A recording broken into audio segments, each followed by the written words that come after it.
We have covered at length about the girls' school in Iran that was hit during the war, and we've seen the Iranians' team in the World Cup, their tribute to the victims. And we've heard from Iranian officials that more than 175 children and teachers were killed in that strike. And Reuters reports that an internal U.S. military investigation initially found that U.S. forces were likely responsible, possibly because of outdated targeting data in their AI systems. So the Pentagon elevated their investigation. And Donald Trump was asked about that investigation this week, and his answer was, "We may never know." Trump said that there were missiles flying all over the place. And he said, somebody said it was our missile, but he didn't think it was us. He said it might never be known. Have you seen the report into the Minab school attacks? Could you tell us? I have not seen it, no. Why not? At some point, well, I have to wait for it to be complete.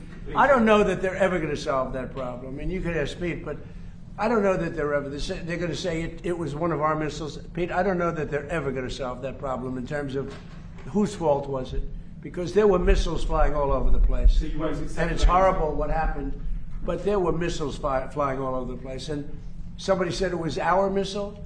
Well, maybe it wasn't our missile, but I've seen nothing to lead me to believe it was. There were plenty of missiles being flown by other people. What do you think, Pete? Well, Mr. President, we've taken the investigation very seriously, and when the appropriate time is right, whatever that outcome is, that'll be the time to divulge. And do you know what the I results mean, if of the you come up with the investigation right is? answer, I don't think it's going to be us.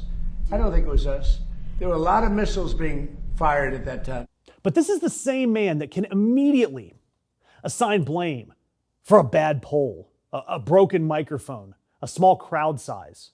He can assign blame like that to a prosecutor, a late night host, hell, a dishwasher, windmills, or how he's making the reflecting pool a reflection of the very swamp that he's created in Washington, D.C.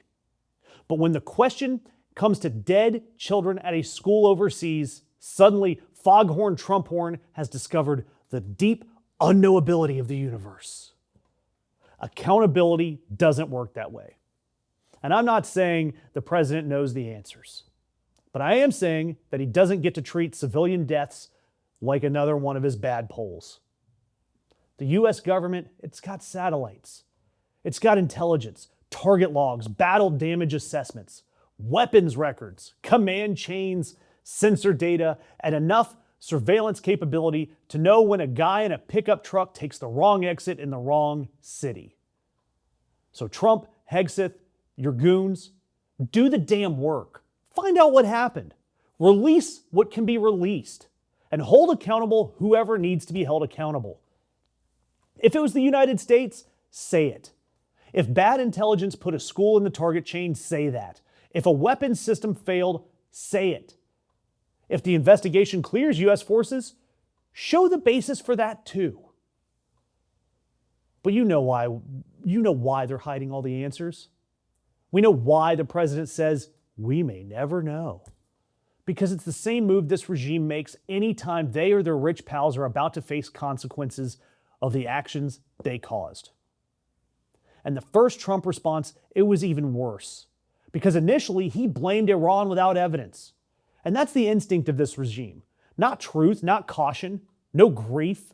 Just blame someone else first, and then let the facts chase the claims. Governments get to evade moral responsibility with language that sounds responsible and grown up. Fog of war, complicated, preliminary investigation. More facts are needed. And you know what? Sometimes those phrases are legitimate. War is complicated, and investigations do take time. And that's exactly why foreign policy can't be run by impulse, ego, and distraction. But for Donald Trump, he just wants power without burden. He wants to be the strong man, the better than Obama. He wants flyovers and medals and movie trailer music and that stupid little dance with the applause lines. While the real stories die. Because authoritarian leaders like him, they rely on distance. And distance makes suffering abstract. It turns names into numbers. Distance lets Donald Trump say, we may never know, and hope the news cycle moves on. And it's up to us to not let it.